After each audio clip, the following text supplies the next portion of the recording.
All right, so I've got some games following a quick discussion, but I put this together basically because somebody in the channel had requested, Breya, a version of Breya for multiplayer or CAS. They wanted a multiplayer deck.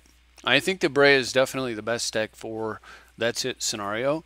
I can't say for sure because I'm not really a multiplayer player, but there are a lot of things that lend itself very well to multiplayer in this deck built in already. Unfortunately, and fortunately, not unfortunately, you can actually you could build this deck like this, play it in 1v1, and then you can also run it in multiplayer and probably have relatively similar results in terms of how competitive you're going to be.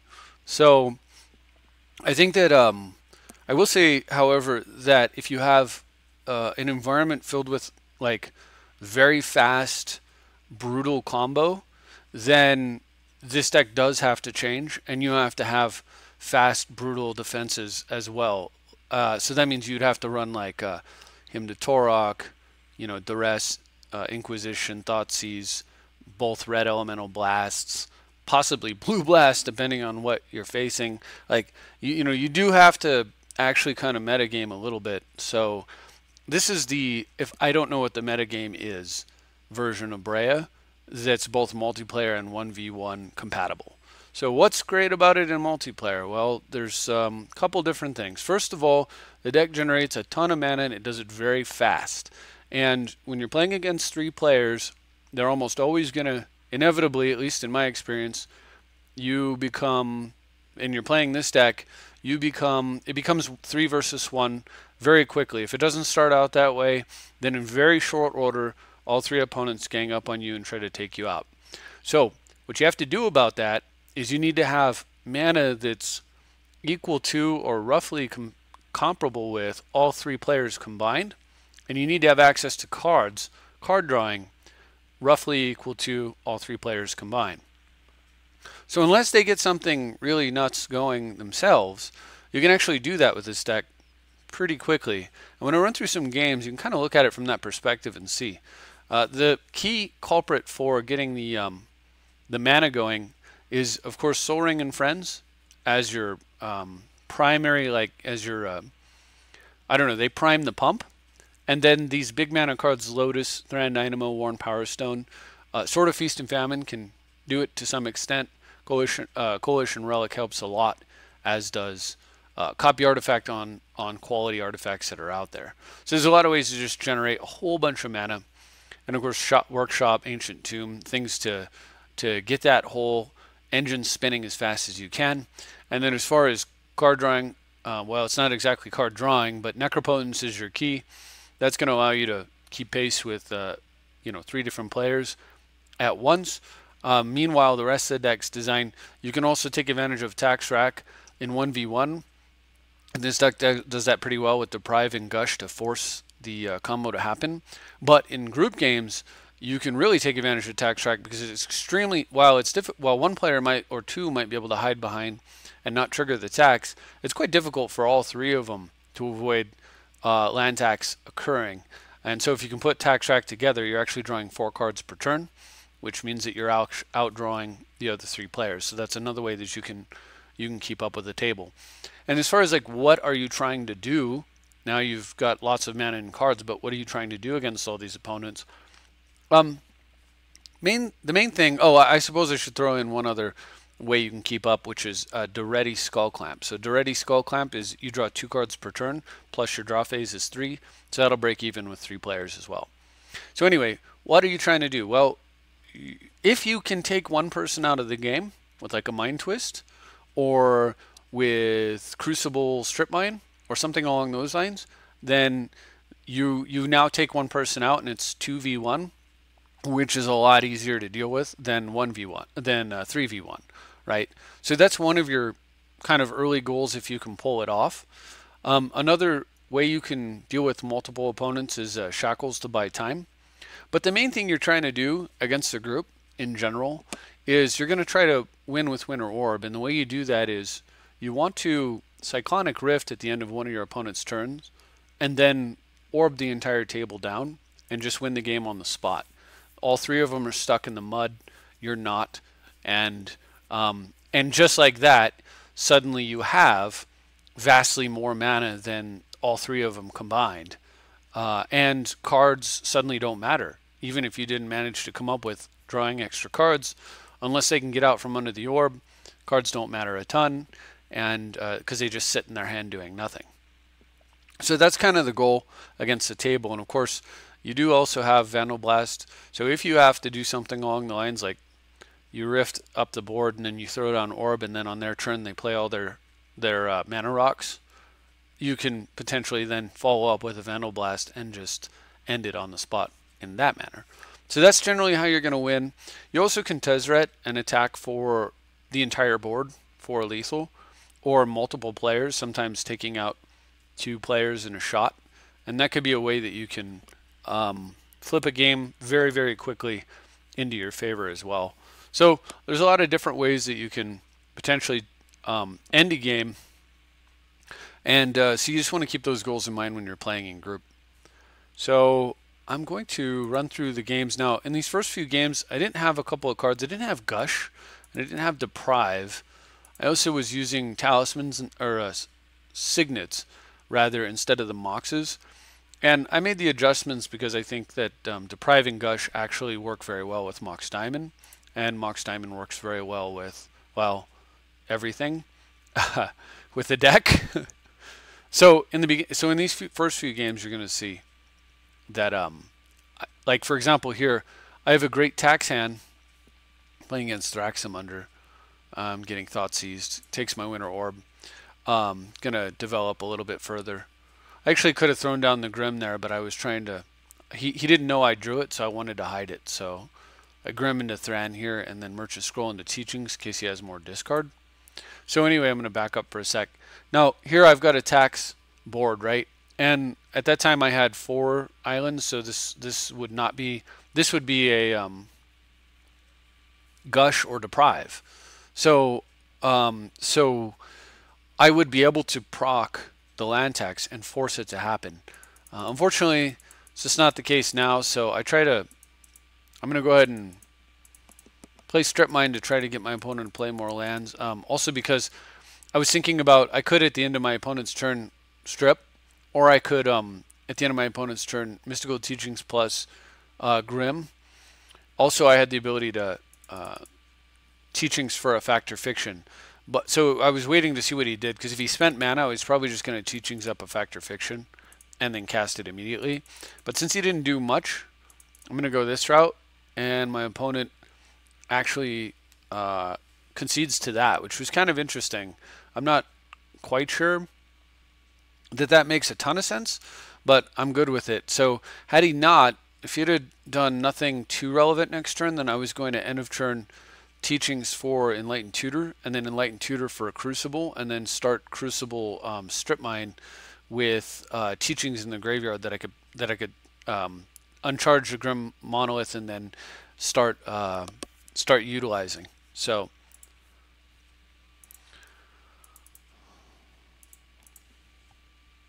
anyway, I think that Taxrax is very good, and it's definitely important in group.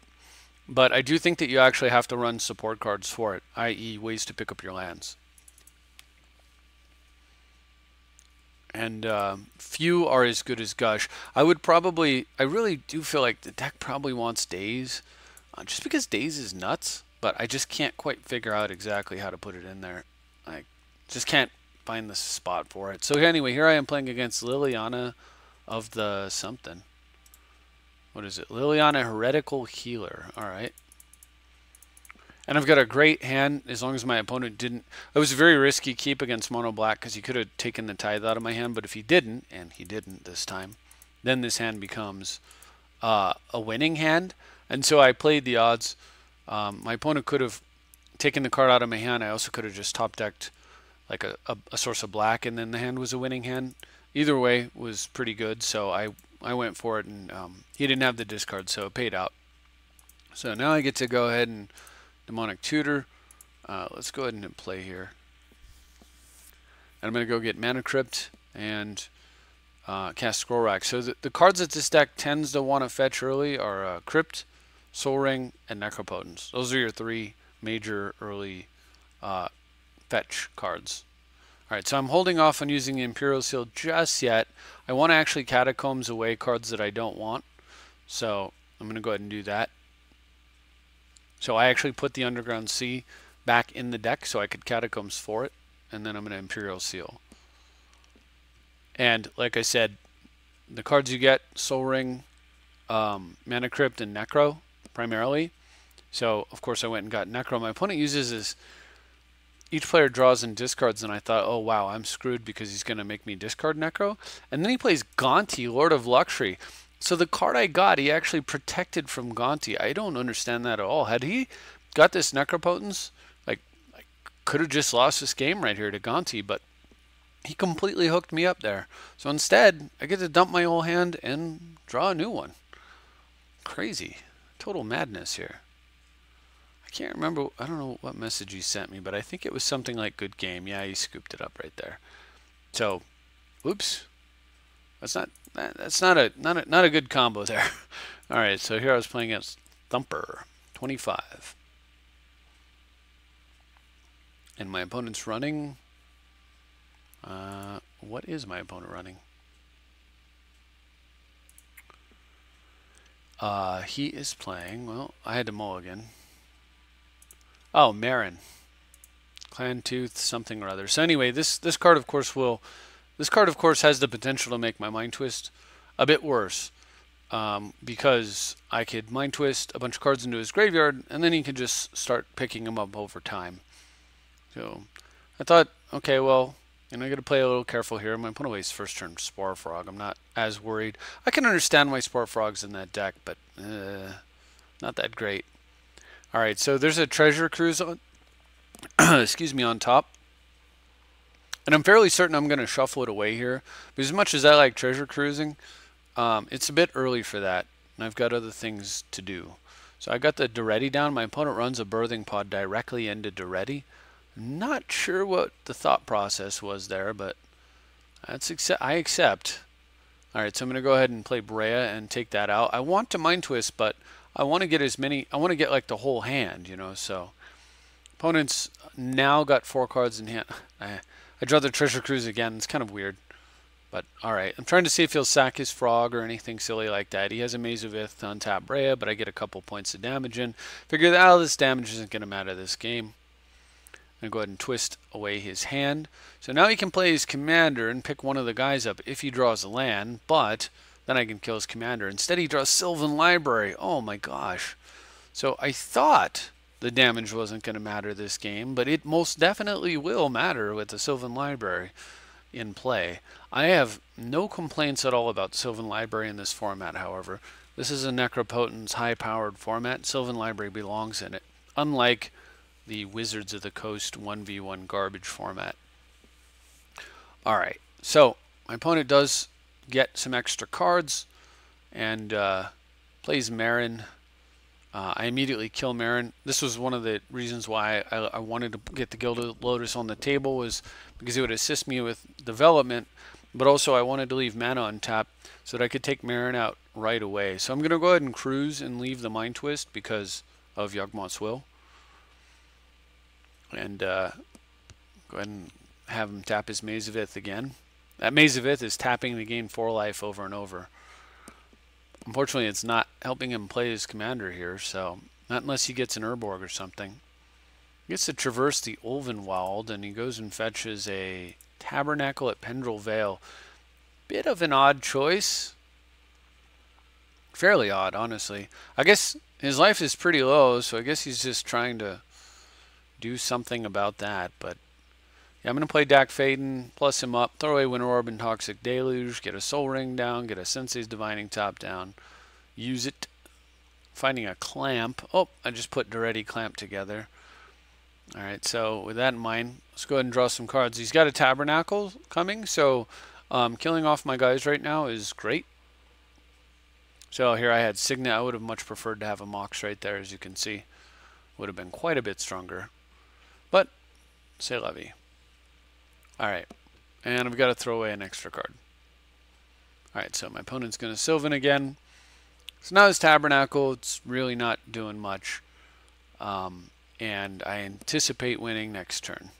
He plays Eldritch Evolution. I'll go ahead and Force of Will that since he has no cards in hand. I thought about what's the worst he could get, and probably a way to kill Breya, which would just set me back a turn, but if I don't need to be set back a turn, let's not get set back a turn. So I'm going to go ahead and Duretti, copy in the Breya, which puts six Thopters into play. And those Thopters are going to draw me a few cards and then become fuel for Breya, which will allow me to fireball my opponent without having to worry about the Maze of Ith. I can just reach across the table and end the game right now. So that's what I do. And that was Thumper, I believe. So now I have Luenil. I'm still playing with the same version, if I recall correctly. Perhaps not, though. Okay, we've got Moxes showing up. All right. So here we are playing against Toshiro Umezawa. I could have let off with the Mox here, but I'm actually holding off because I prefer to play a Mox on a turn where I actually have multiple plays. My opponent plays Knight's Whisper, and I thought about doing something, but then realized it's going to actually overclock it. You know, it puts him at 8 cards in hand, so I'm good with that.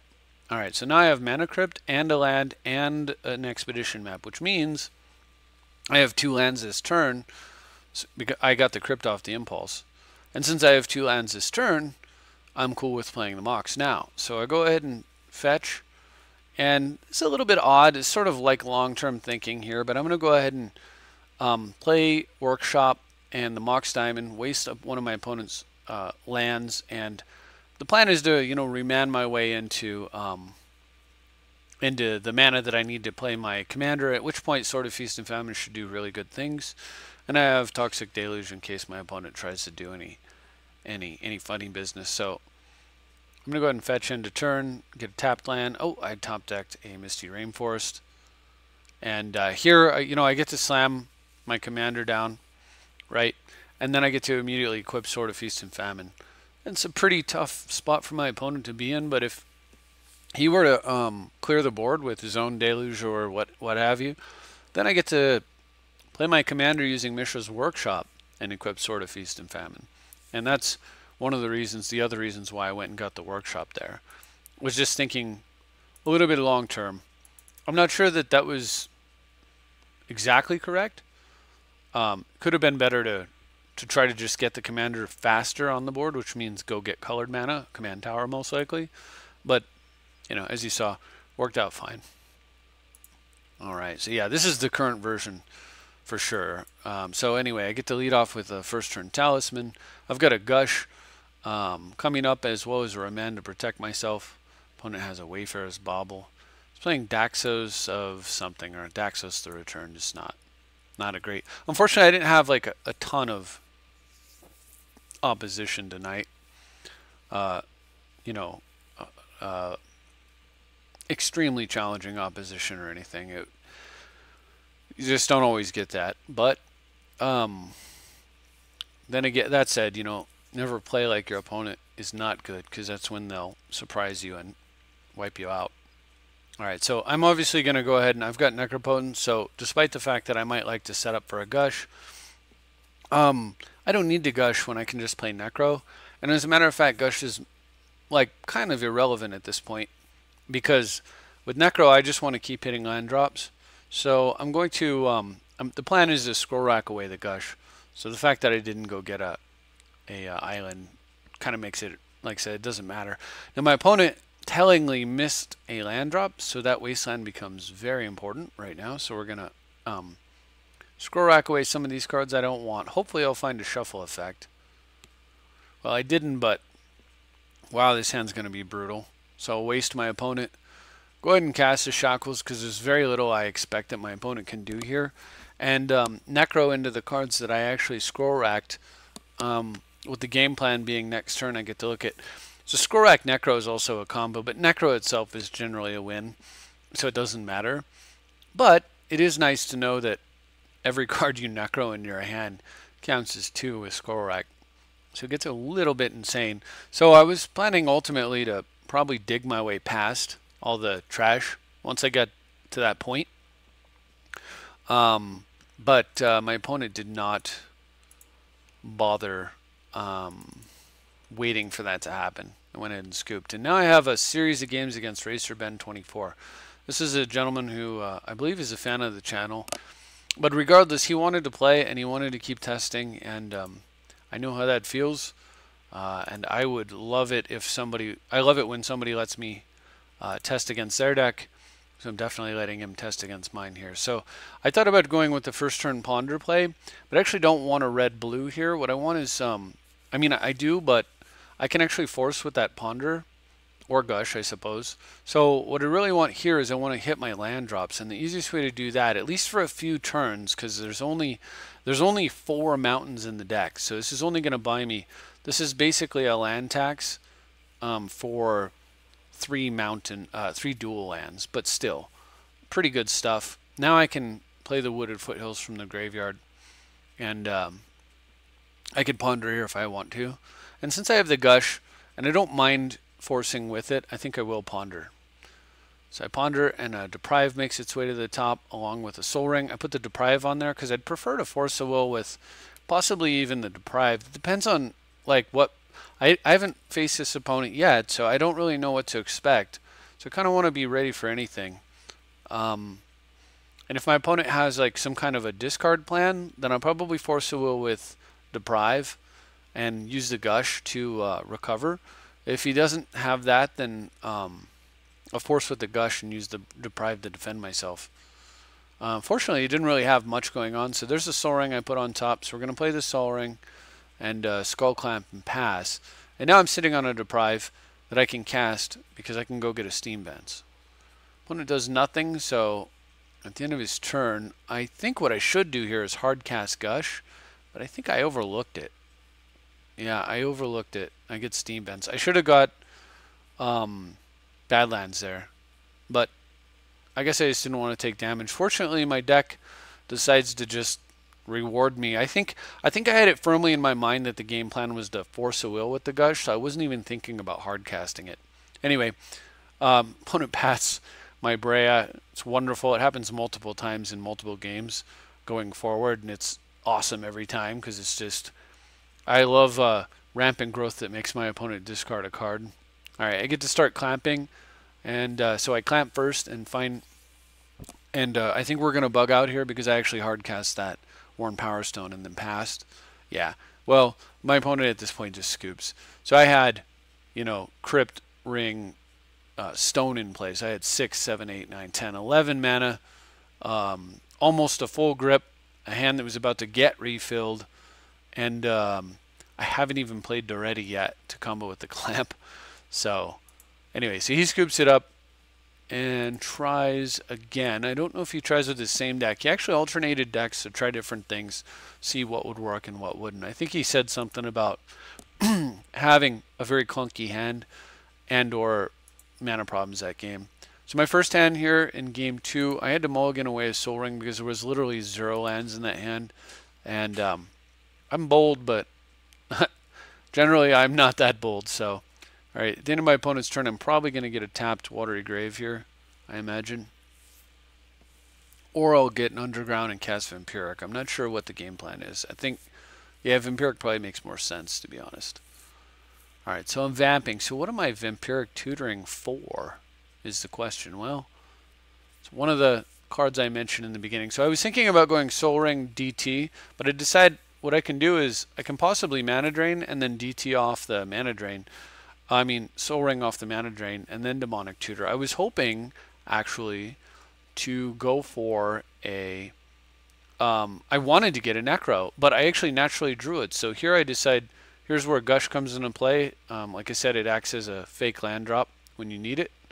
And then I actually decide what I'm going to do is I'm going to Demonic Tutor and go get... I want to keep shields up. So I'm going to go get Coalition Relic, and now I have the ability to Mana Drain, but I also have the ability to play Necropotence next turn. Alright, so he plays Narset. That will get drained. And if I can find a way to produce black this turn, then I can still play Necro. And look at that, Mox Opal off the top. I also, of course, had the Factor Fiction to dig with, but yeah, I'm still going to use that mana to dig. But what my opponent doesn't know is that he doesn't know which, because the Necro hasn't come down yet, so he doesn't know how much I need what, so it's difficult for him to probably evaluate and correctly value the piles.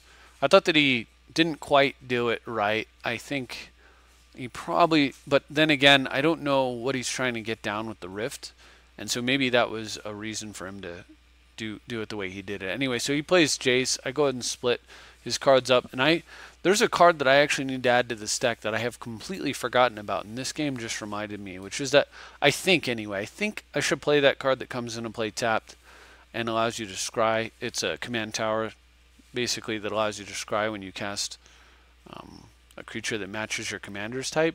At least I think that's how it works. I'm going to take a look at it. But anyway, meanwhile, of course, I have Necro out, so I'm just doing, wonderful Necropotence things, which is basically just vomiting my hand onto the table. I'm going to go ahead and Jace into even more cards. I just Enlightened Tutor for a Mox Diamond. Going to throw away some more cards. Be careful when you play Mox Diamond or any other card that makes you discard, because when you have a Necropotence out, because those cards will get exiled, so you don't want to do something like play your Mox Diamond discarding, say, Strip Mine, with the intention of, because in most games you want to play Wasteland and Strip Mine later multiple times, so you don't want to lose that option, generally speaking, unless it's just necessary for you to make a game-winning turn or whatever. So anyway, I'm going to put 2 lands back. I'm going to go ahead and shuffle those away. The 2 lands I put back were both plains, funny enough, so I'll go ahead and fetch exact one of them. Again, hand to board here. We're going to just spin out as fast as possible, throw out plenty of distractions, none of which are super important, and then kill his Planeswalker, Impulse, looking for a counterspell, not finding one, no big deal. I'm going to go ahead and play Seal, Preordain, looking for Force of Will, didn't find one, and I'm going to Necro, still looking for Force of Will, hopefully. But if I don't find one, not too big of a deal, because we have lots of things going on, all of which are quite problematic. And of course, Winter Orb, making it so my opponent has almost nothing he can do here. There are conceivable plays that my opponent could make that would maybe do something. Like if my opponent jammed a ton of mana on the board and played, say, I don't know, maybe a Vandal Blast or a Cyclonic Rift or something to get back in the game, that might help at least. Rift would probably be a big deal, but yeah, there isn't too much in this game that gets you out of this position, certainly. And other than some sort of combo, I guess he could play to go off, but he didn't have it. And then of course Tezzeret was going to make the kills. So this would have been a good example of a multiplayer type of board where you can actually take out 1, 2, 3, 4, 5, 6, 7, 8, 9, 10, 11, 12 artifacts, deals 60 damage. So you can take out 2 players in one turn pretty easily, killing one, massively damaging the other, and finishing him off with Breya. And then you're in just a 1v1 situation. And of course with Necro and Winter Orb and all these mana sources, you can also just, like I said, outdraw and outmana 3 people at the table from a position like this. The trick, of course, is getting into that spot when you're playing against 3 players, and that is the challenge. But it's certainly doable. Anyway, so especially if they don't necessarily target you for a couple turns, if they're trying to play like nice and pretend that you're not the enemy right away, it will be to their detriment, honestly, to do that. So he switches over to Kalia the Vast and decides to play again. So here's one where Mox Diamond's maybe not as good as a Talisman would have been, but It's still pretty good. I was actually pondering to find land. I didn't find it, but I did find Grim Monolith, which lets me spin out the Thran Dynamo, which is what I intended to do if I found land anyway. So that'll work. And then my opponent, Faithless Looting's a World Gorger, and I'm like, oh gosh, he's playing combo, and I have no counter spells in hand. This is very scary. So I go digging, but I can't. I decide I'm going to take a Duretti over, because of his board right there, I'm going to take a Duretti over a counterspell, and because of the way that my board's set up, and I don't even have enough mana to cast, because I still also have to deal with his commander. But I noticed one thing, which is that he's hurting for black mana. So with that in mind, if I can, so first we're going to take out Kalia, and we're going to sack Mana Vault here. So if I can maybe get a window to start going after his black, I might be able to keep him off of possibly Ob Nixilis, or I mean Reanimating World Gorger Dragon and just killing me. But he keeps playing Kalia, which is going to buy him some time. So luckily, because I have the Mox, I'm able to throw away Underground Sea here, and I do exactly that because he's got an Exotic Orchard out, and I do not want to give him black. So I'm actually playing around his Exotic Orchard here. So I'm going to use the Wooded Foothills from the graveyard on this Yawgmoth's Will turn. Mox Diamond works great with Yawg Will, as you can see here. So I actually get to play 2 spells, 2 lands, and Impulse into a very lucky Mox Opal right there, which allows me to ponder as well, because I was short on blue. So I'm actually going to keep all those cards. Go ahead and sack Vault and Grim, I believe. Oh no, untap the Grim, sack Vault and a Thopter, and pass. Alright, so I used a ready to kill his black, like I was saying. I've avoided playing a black mana with Exotic Orchard, because until I untap, he can just instant win with animating that World Gorger. But so he flashes back his dig and does not find black mana. And that was pretty much it. That was his one turn to do so. I would like to kill his Crypt, but I'm not anywhere near as worried about it with a Forbid and a Remand in my hand. So I'm going to leave it for one more turn rather than sacking Duretti to kill his Crypt. He goes for Wrath of God, and I can replay Breya trivially at this point. So I'm just going to go face damage and let the Wrath happen. I'm quite concerned because he's combo. So go ahead and play Arid Mesa again. Not going to get a source of black here, but I do get a Tundra, and the reason that I play that rather than holding it for Forbid is because I wanted to be able to leave up. I wanted to get more blue into play, basically. All right, so my opponent Demonics for presumably Soul Ring. He does have a source of black with the Nomad Outpost, but I'm going to try to deal with that as soon as I can. All right, so plus up the ready. Same reasoning here. I'd like to kill a Soul Ring, sure, but I can do it next turn, and I've got a Forbidden Remand to protect myself. So he bogs away some stuff. He's got a second source of black. There's the Animate Dead. I'm going to remand it back to his hand because he has no black for this turn. And I find Vandal Blast. That's nice. So we'll take out Soul Ring, send in the team. And at this point, I don't need to dink around with any other nonsense. I have way too much mana, and Duretti makes another artifact for me to go ahead and just sacrifice. So floating tons of blue, I'm going to go ahead and just fireball him with Breya and call it. And that'll work. I probably could have Merchant Scrolled first, but I didn't anticipate, like, my opponent would have to make a play, which I then forbidden buyback, and then he would have to have another play as Forbid's resolving, or else I just forbid again. So I didn't bother with the Merchant Scroll, but perhaps I should have. Regardless, that's it for that game. I believe he tries again with his commander, his red, white, black commander there. As I said, you know, this is certainly not my best video or anything, but the intent was to make a video for at least trying to showcase what the deck might look like if it were prepared for multiplayer. I don't believe that this makes no sense. I just saw myself mulligan a Soul Ring away. Why would I do that? I'm not sure. I suppose I might have, though. And no Imperial Seal on turn 1 because I scryed a land, is I think what the reasoning was there, and I wanted it. So I'll go ahead and Imperial Seal here because I know what I'm getting for sure. My opponent Enlightened tutored I believe a Mana Crypt or Soul Ring. Let's go find out. The Enlightened Tutor Crypt. So he has potentially turn 2 Kalia, which is certainly a problem. He actually doesn't have the right his he would need 3 colored mana over there. So the card I fetched was Workshop, which allows me to play Lantern Necro. Excuse me. And Linvala there.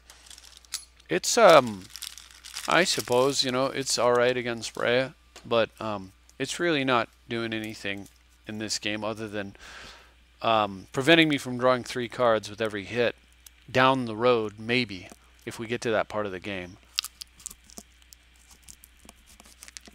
Alright, so he's Mana Crypt. Now he can actually play his Kalia. But he's got something a little spice here. He's got Ob Nixilis. Ob Nixilis is just not going to keep up with Necro in any way, but it does give him some passing way to possibly do it. I go ahead and Tithe even though it's only for a single land, because hitting land drops with Necro is key, and I definitely don't need to hold out for some sort of extra land. Necro is going to find all the cards I need.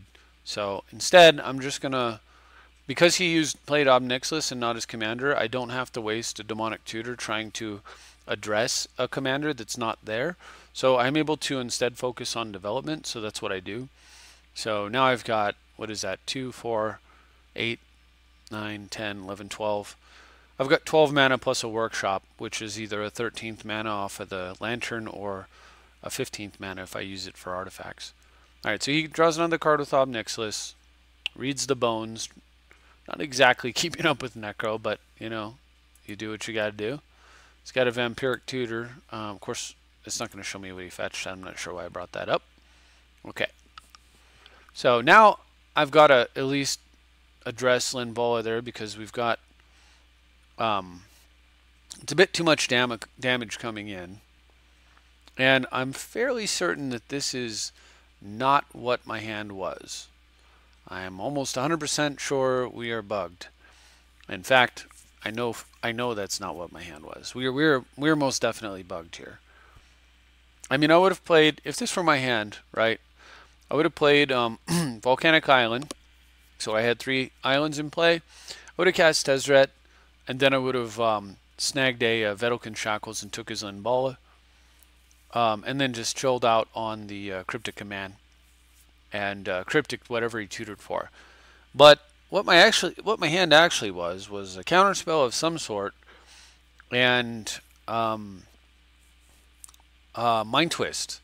And what I did here was I Demonic Tutored for a Cyclonic Rift.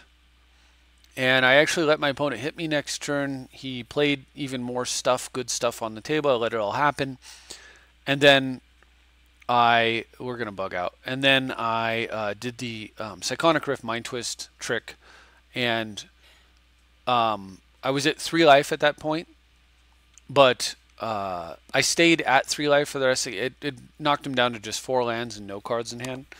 And so from there, I just I stayed at 3 life. I made sure that I got Breya out and I gained life, and then I used Necro. But I always stayed above 3. So he could never sudden shock me and take me out of the game.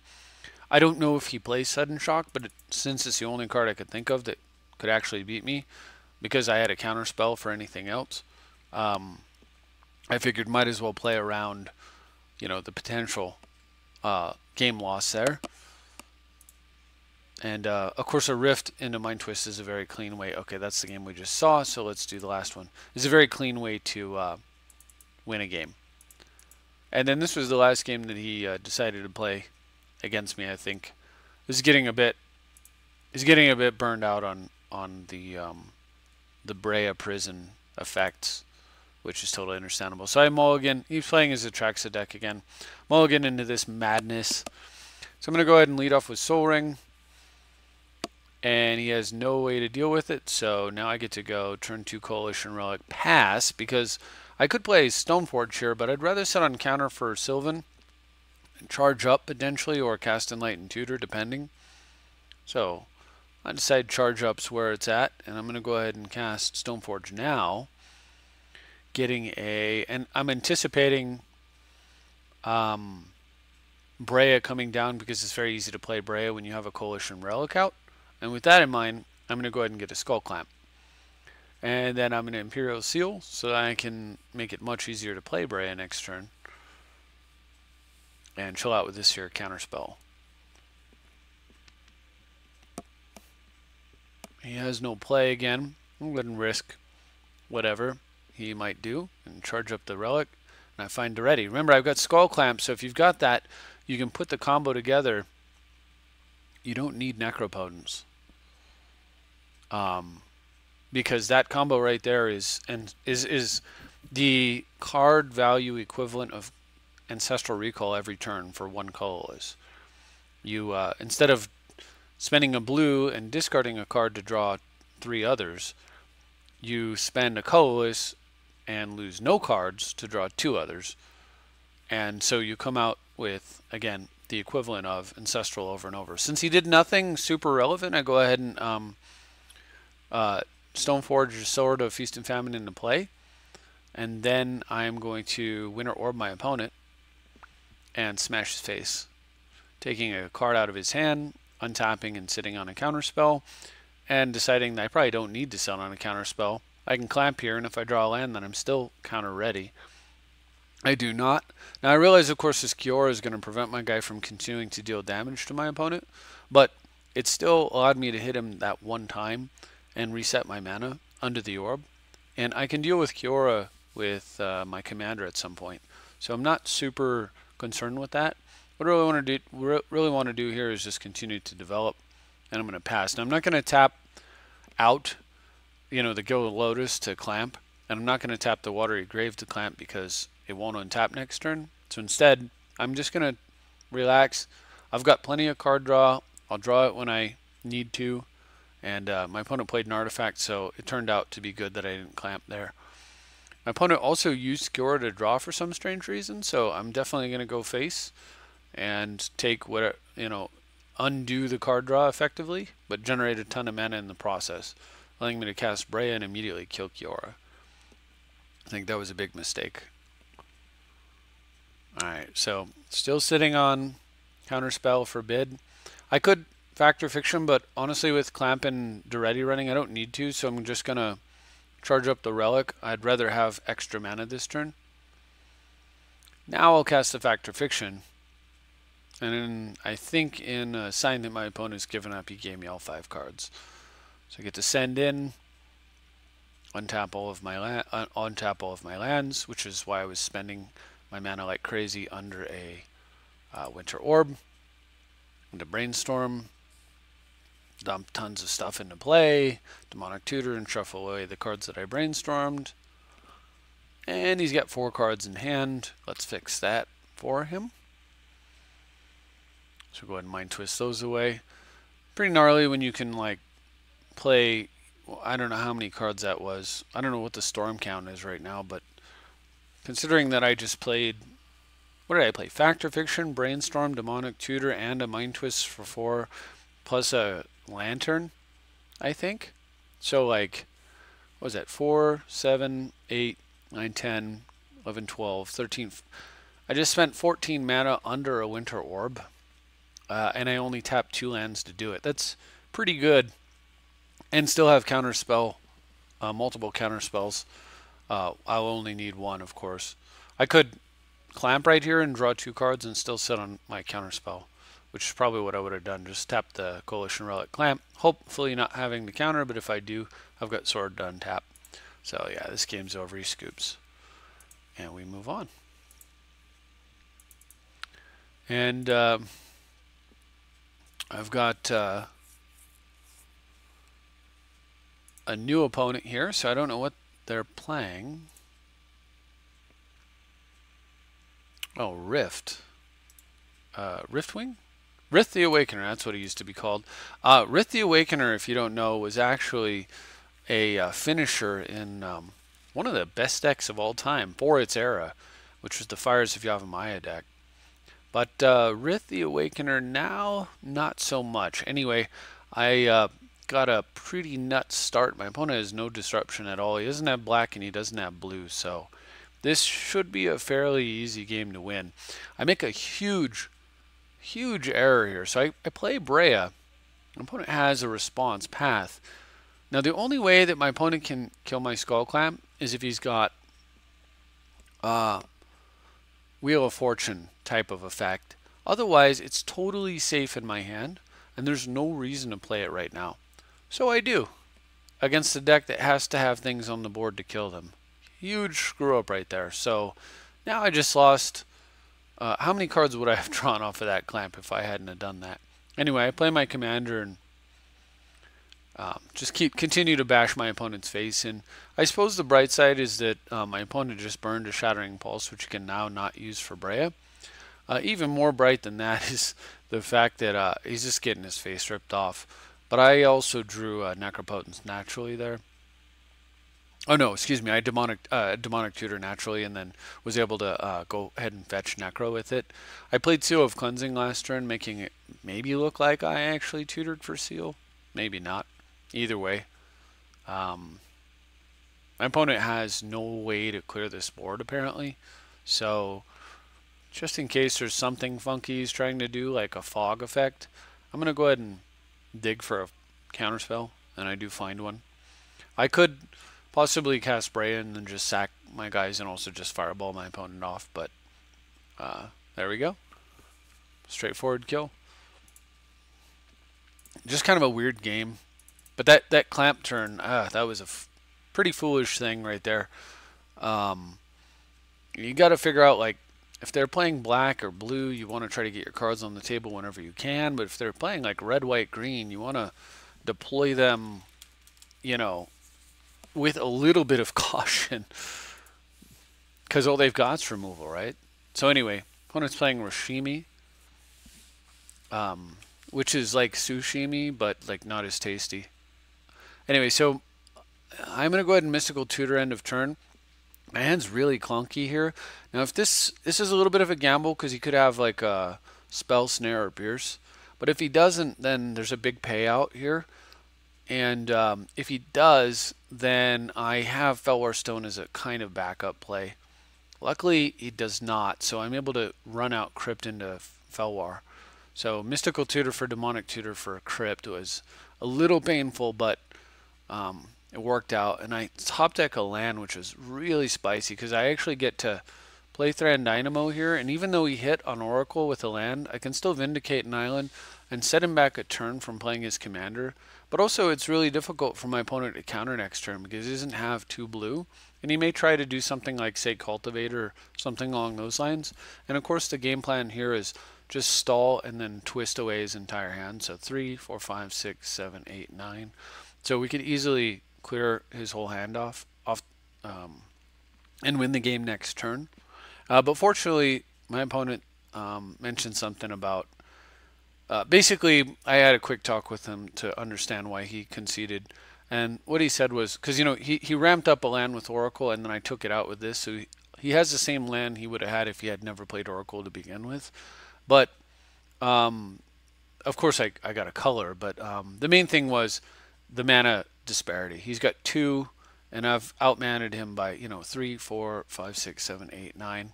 So if he plays his third land, it's a 3-to-1 ratio, and that's what he said he conceded to. Note, of course, 3-to-1 being exactly what you would need to deal with in a multiplayer game, assuming the other 3, if you had 3 lands on each of your opponent's side, you'd be breaking even right now with the entire table, which is, you know, not great, but it is about as good as you can hope for. Great is advantage on the table, but anyway, we can't have everything. Mind Twist the best player, use Breya to stall against the other 2. The strongest threat, I should say.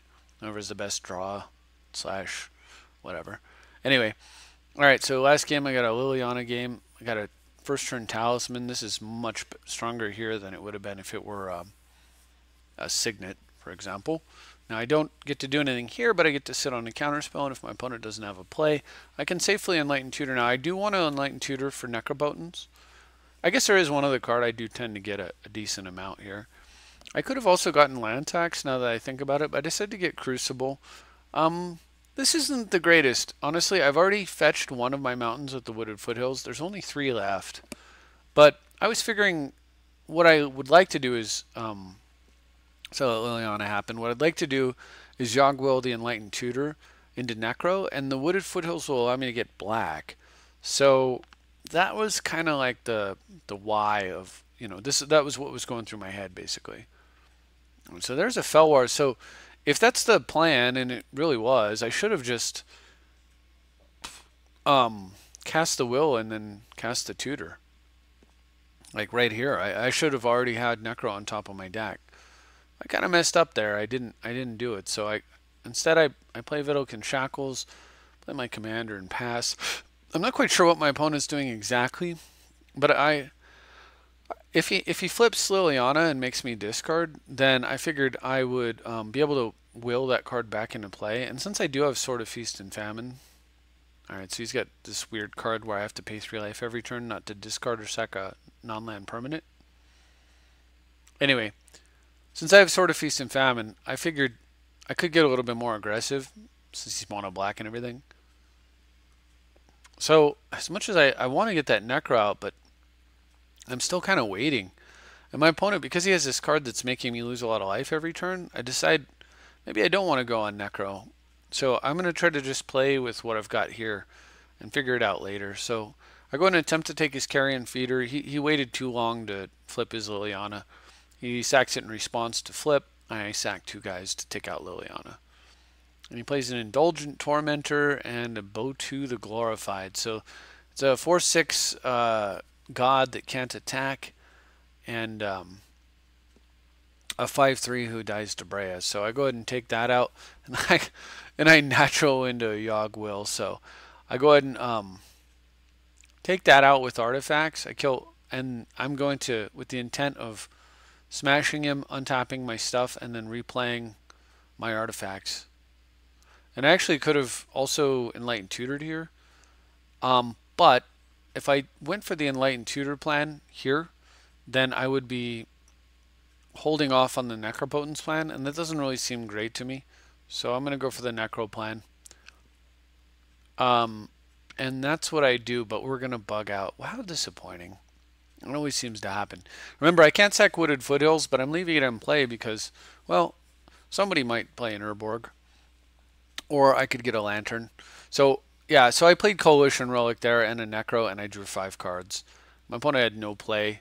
I discard or something. For the rest of the game, I think I end up discarding because, well, 1 discard with a Necropotence out is much better than 3 life, which is, basically 3 cards.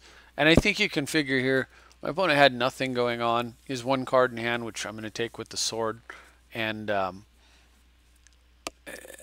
this isn't quite how it played out. He actually played a card that makes us both sacrifice a creature and gave him a 10/10. It's a 6-mana sorcery, demon something. We both sack a creature and make a, and he gets a creature equal to the combined power of the guys who are sacrificed. So he gets like this 10/10 flyer. That's actually what happened. I don't force it because he is a god. So making us both sack means his indestructible god dies. And I was definitely cool with that. And then on my turn, I replayed Breya.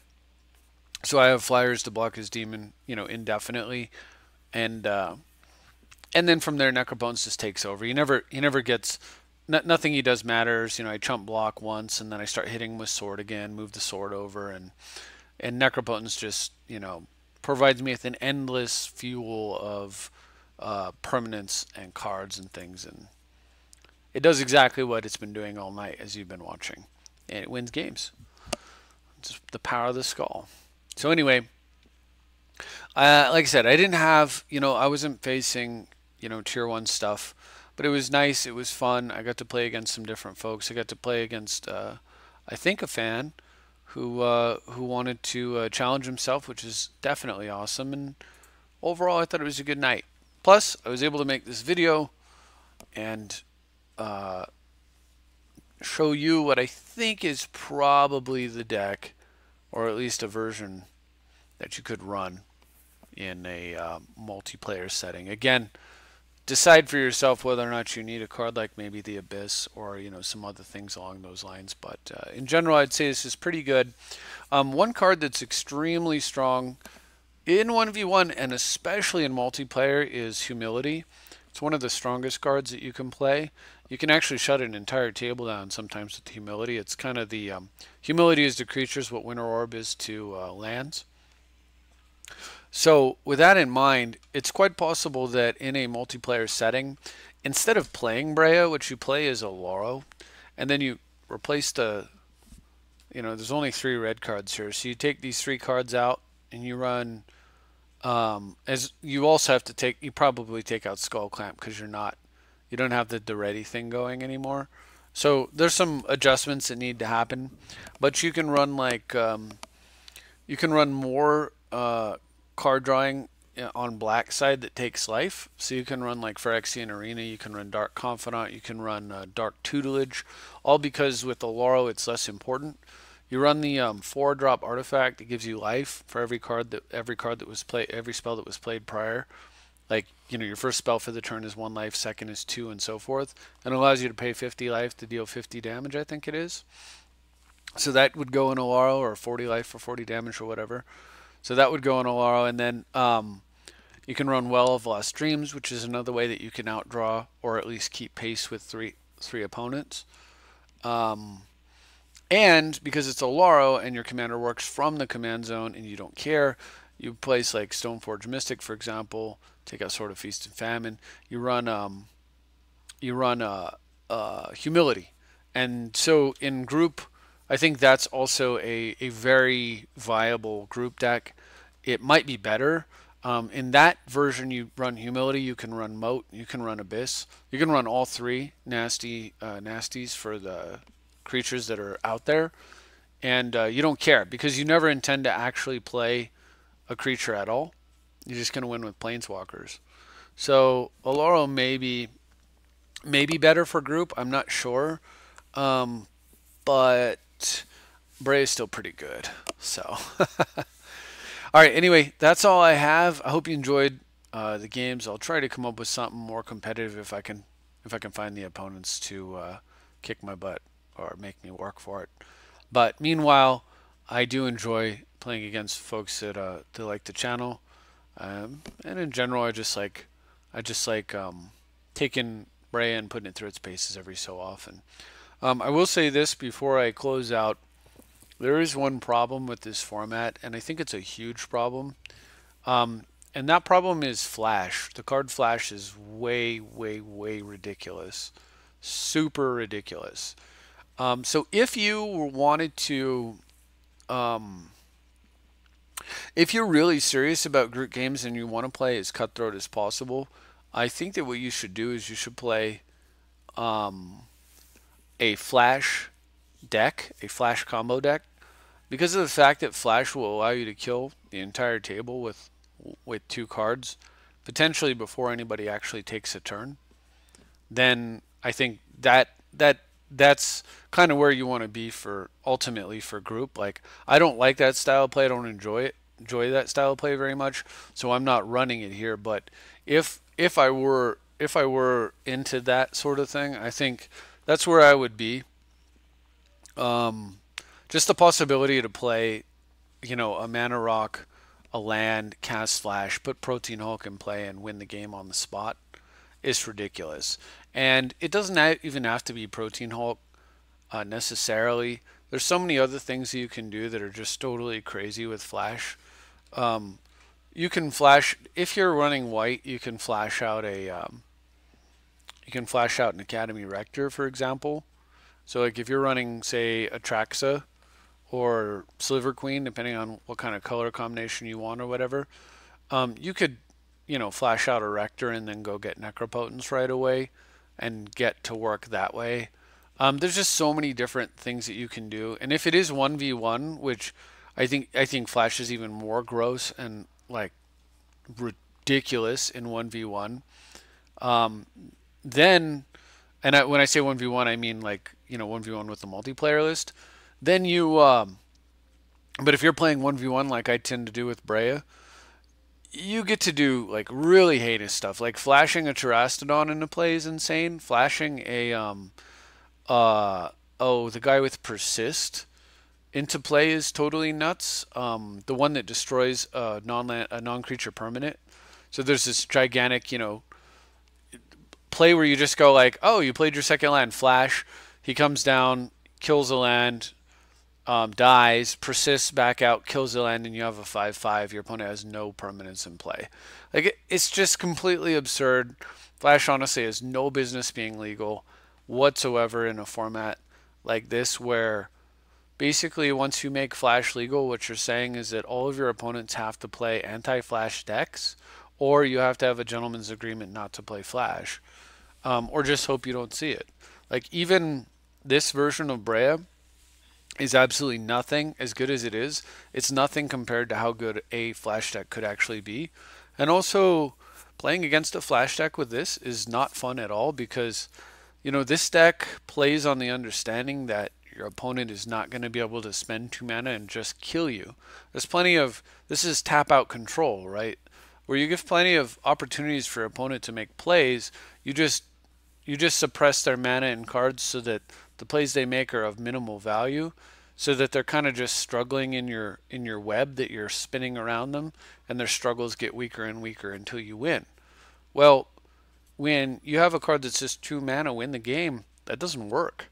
You can, like, the fact that they can just, it's like